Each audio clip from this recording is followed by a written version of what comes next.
Sir, Ajit Pawar यांच्या अपघाती मृत्यूचं गूढ दिवसागणिक वाढतं आहे. मुंबईत सादरीकरण केल्यानंतर रोहित पवारांनी काल दिल्लीमध्येही तशाच पद्धतीचं सादरीकरण केलं.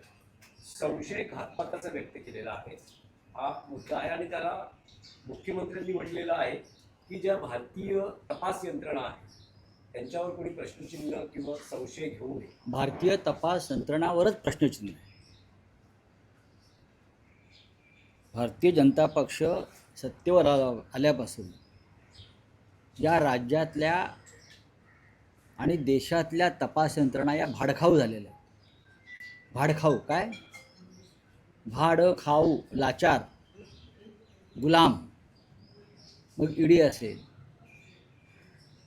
CBI असेल, महाराष्ट्रातली पोलीस यंत्रणा असेल किंवा IB असेल, अशा अनेक ज्या तपास यंत्रणांना न्यायालयीन चौकशी असेल एखादी, त्याच्यावरती आता लोकांचा विश्वास राहिलेला नाही.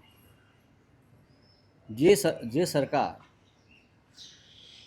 देश, भारत माता आपल्या स्वार्थासाठी आणि आपली चामडी वाचवण्यासाठी प्रेसिडेंट ट्रम्पच्या पायाशी गहाण ठेवू शकते भारत माता, ते सरकार काही करू शकते.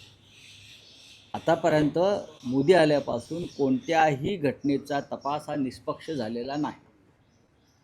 उलट तो पक्षपातीच झाला. भारतीय जनता पक्षाच्या नेत्यांना सातत्यानं क्लीन चिट देण्यात आली. जे इतर पक्षातले भ्रष्ट लोक त्यांच्या पक्षात गेले त्यांना तिथे गेल्यावरती क्लीन चिट देण्यात आली. घात, अपघात, इतर अनेक प्रसंगामध्ये तपास यंत्रणांनी, मी म्हटलं ना, भाडखाऊपणा केला आहे. त्याच्यामुळे देवेंद्र फडणवीस जे म्हणत आहेत तपास यंत्रणांवर विश्वास ठेवा, नाही, तुमच्या सरकारवर सुद्धा विश्वास नाही, त्याच्यामुळे तुमच्या तपास यंत्रणांवर विश्वास नाही.